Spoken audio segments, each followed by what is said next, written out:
Hello friends, कैसे हैं आप लोग। आई होप आप लोग ठीक होंगे और आप लोग जिस एग्ज़ाम की प्रिपरेशन कर रहे होंगे वो बहुत बढ़िया चल रही होगी। क्या यूपी टेट का फर्स्ट पेपर और सेकंड पेपर का सिलेबस जो होता है वो क्या सेम होता है, एक होता है या अलग अलग होता है। यूपी टेट फर्स्ट पेपर में हमें अलग से तैयारी करनी होती है और सेकंड पेपर में अलग से तैयारी करनी होती है। तो बात करते हैं यूपी टेट के फर्स्ट पेपर की। तो फर्स्ट पेपर में आता है सीडीपी, हिंदी, इंग्लिश, ईवीएस और मैथ्स, और 30-30 नंबर के क्वेश्चन आते हैं और 150 नंबर का पेपर आता है, जिसमें जनरल को 90 नंबर चाहिए होता है पासिंग मार्क्स के लिए, और बाकी ईच कैटेगरी के लिए 82 नंबर पे पास माना जाता है। और बात करते हैं सेकंड पेपर की। तो सेकंड पेपर में आता है सीडीपी, हिंदी और इंग्लिश और सोशल साइंस और साइंस और मैथ्स। तो जो आर्ट साइड के होते हैं वो सोशल साइंस लेते हैं, जिन्होंने बीएससी किया रहता है वो साइंस और मैथ्स लिए रहते हैं। तो मैंने आर्ट साइड से पढ़ा है तो इसलिए मैंने सोशल साइंस लिया था। तो उसमें भी 30-30 नंबर के, सीडीपी में 30 नंबर के, हिंदी में 30 नंबर का और इंग्लिश में 30 नंबर के क्वेश्चन आते हैं और 30 नंबर के होते हैं। और सोशल साइंस में 60 क्वेश्चन आते हैं, वो 60 नंबर के होते हैं। और साइंस और मैथ में भी 60 नंबर के क्वेश्चन आते हैं, वो भी 60 नंबर के होते हैं। उसमें 2.5 घंटे का समय मिलता है और आपको सारे क्वेश्चन अटैम्प्ट करने होते हैं और कोई नेगेटिव मार्किंग नहीं होती है। तो और 90 नंबर इसमें भी लाने होते हैं जनरल कैटेगरी के लिए, बाकी सबके लिए 82 पर पास माना जाता है। अब बात करते हैं सिलेबस की। तो जो सीडीपी होता है वो फर्स्ट पेपर और सेकंड पेपर दोनों में एक ही आता है, टॉपिक एक ही रहते हैं। बस जो क्वेश्चन पूछने का लेवल पैटर्न होता है वो थोड़ा सा फर्स्ट पेपर में इजी हो जाता है और सेकंड पेपर में थोड़ा सा टफ हो जाता है। और बस यही फ़र्क होता है कि जो क्वेश्चन पूछा जाता है फर्स्ट पेपर में थोड़ा ईजी रहता है, बस सेकंड पेपर में थोड़ा सा हार्ड हो जाता है क्वेश्चन जो पूछा जाता है। मगर इतना भी हार्ड नहीं होता है कि हम पढ़ नहीं सकते, समझ नहीं सकते, कर नहीं सकते, ऐसा कुछ नहीं। और हिंदी का भी सिलेबस सेम ही होता है फर्स्ट पेपर सेकंड पेपर में, और इंग्लिश का भी सिलेबस सेम ही होता है फर्स्ट पेपर में और सेकंड पेपर में। और ईवीएस और मैथ्स जो वो सेकंड पेपर में नहीं आती है, ईवीएस और मैथ्स जो है वो फर्स्ट पेपर में ही आती है। और जो आर्ट साइड के होते हैं उनके लिए सोशल साइंस होता है, और जो बीएससी से किए रहते हैं उनके लिए साइंस और मैथ होता है। यही होता है कि 6 to 8 में जो सोशल साइंस है वो थोड़ा सा लेवल जो क्वेश्चन पूछा जाता है वो थोड़ा हार्ड हो जाता है, और साइंस और मैथ्स में भी 6 to 8 की जो मैथ्स होती है, साइंस होता है वही आता है। और 1 to 5 में जो मैथ फर्स्ट पेपर में जो मैथ्स आती है 1 to 5 के लेवल के हिसाब से आपकी मैथ्स आती है। तो उसमें थोड़ा सा आपको तैयारी उस हिसाब से करनी होगी। अगर आप दोनों पेपर भर रहे हैं तो उसके लिए आपको जो थोड़ा सा लेवल बढ़ाना पड़ेगा सेकंड पेपर में, बस यही फ़र्क होता है।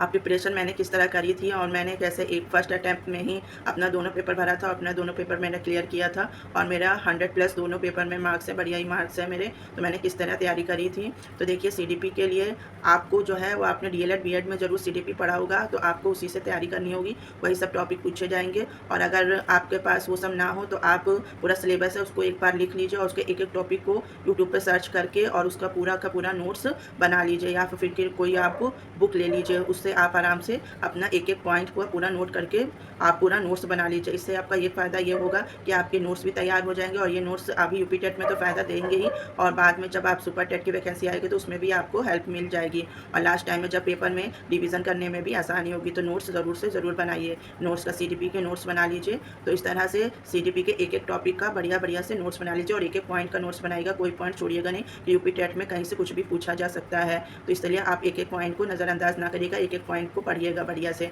और हिंदी में आप पूरी ग्रामर को बढ़िया से पढ़िएगा, व्याकरण को, क्योंकि हिंदी में जो है वो गद्यांश पद्यांश तो आता है और व्याकरण भी अच्छी खासी पूछी जाती है। तो फर्स्ट पेपर में थोड़ा इजी रहता है, सेकंड पेपर में थोड़ा सा लेवल टफ रहता है, तो उतनी भी टफ नहीं रहता है। तो आपको थोड़ा सा व्याकरण को बढ़िया से पढ़ना पड़ेगा। गद्यांश पद्यांश दोनों में ही आता है, फर्स्ट पेपर में भी आता है, सेकंड पेपर में भी आता है। तो आप जो है वो आदित्य पब्लिकेशन की बुक ले लीजिए हिंदी के लिए, तो उससे आप तैयारी करिए, तो आपका आराम से व्याकरण जो है वो तैयार हो जाएगा। इंग्लिश के लिए आप कोई भी बुक ले लीजिए, या नीतू मैम की बुक ले लीजिए, किसी की बुक ले लीजिए। तो आपने जो पढ़ा होगा पहले, कोई ग्रामर की बुक होगी तो उससे भी आप आराम से तैयारी कर लीजिए, वही सब टॉपिक पूछे जाते हैं जो नॉर्मल ग्रामर में होते हैं। तो उस तरह से आप अपनी तैयारी करके ग्रामर को बेस्ट करिए, क्योंकि ग्रामर के ही क्वेश्चन आते हैं, इंग्लिश में पैसेज भी आता है, ग्रामर के क्वेश्चन भी आते हैं।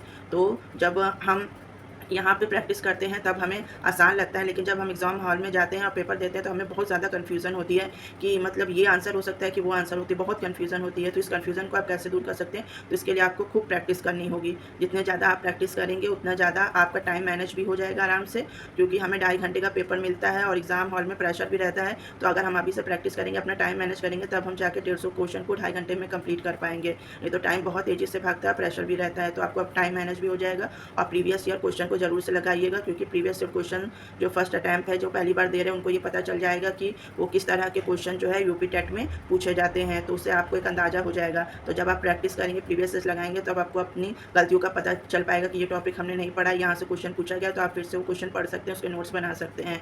तो इस तरह से आप अपने आप को जाँच भी सकते हैं। तो प्रीवियस ईयर ज़रूर से ज़रूर लगाइएगा आप लोग। और सोशल साइंस में जो है आप लोग एनसीईआरटी और एससीईआरटी बुक्स को ही फॉलो कीजिए, क्योंकि वही बुक्स आप पढ़ेंगे तो आप सही से पढ़ पाएंगे और उसी में से क्वेश्चंस भी आते हैं। साइंस और मैथ्स वालों के लिए भी जो 6 to 8 का देंगे, वो भी एनसीईआरटी और एससीईआरटी बुक को ही फॉलो करें, तो उनका आराम से तैयारी बेटर तरीके से तैयारी हो जाएगी और आप अच्छे मार्क्स भी गेन कर सकेंगे।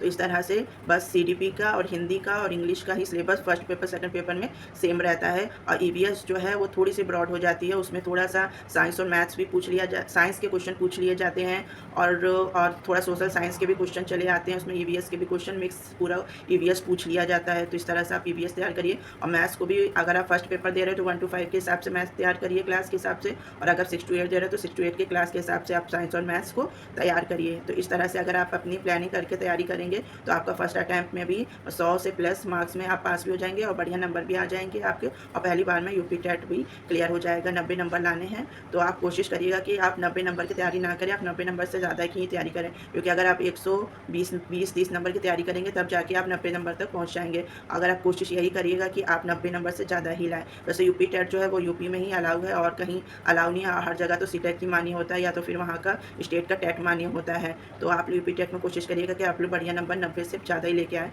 बाई चांस भविष्य में अगर शिक्षक भर्ती आती है और उसमें यूपी टेट के मार्क्स जुड़ते हैं, तो अगर आपके बढ़िया मार्क्स होंगे तो आप यूपी टेस्ट के मार्क्स लगा सकते हैं और उससे आपका रिजल्ट बेहतर हो जाएगा। तो इस तरह आप लोग अपनी तैयारी करिए। ठीक है गाइस, तो आप लोग बताइएगा मुझे कि आप लोग किस तरह अपनी तैयारी कर रहे हैं, कहाँ से तैयारी कर रहे हैं, और क्या आपने इस बार यूपी टेट का पेपर देंगे या नहीं देंगे, आपने फॉर्म भरा है कि नहीं भरा है। ठीक है गाइस, तो इस तरह मैंने भी तैयारी करके फर्स्ट अटैम्प्ट में अपना क्लियर किया था। अभी फर्स्ट अटैम्प्ट में बढ़िया से तैयारी करिए, 2 महीना टाइम है मोटा मोटा, आप सिलेबस भी कवर कर सकते हैं, प्रैक्टिस भी कर सकते हैं, रिवीजन भी कर सकते हैं, प्रीवियस ईयर भी लगा सकते हैं आराम से। अभी जुलाई में पेपर होगा, तो अभी आपके पास मोटा मोटा मई है, जून है और अप्रैल तो जा ही रहा है। तो अभी जिन्होंने फॉर्म नहीं भरा यूपी टेट का, वो जरूर यूपी टेट का फॉर्म जरूर से ज़रूर भर दे, क्योंकि हो सकता है कि शिक्षक भर्ती इस साल आ जाए, तो किसी तरह से हमें चूकना नहीं है किसी तरह से। तो इस तरह आप लोग अपना यूपी टेट में बेस्ट स्कोर करके रख लीजिए, और फिर मिलती हूँ मैं आपको नेक्स्ट वीडियो में। तब तक के लिए बाय बाय।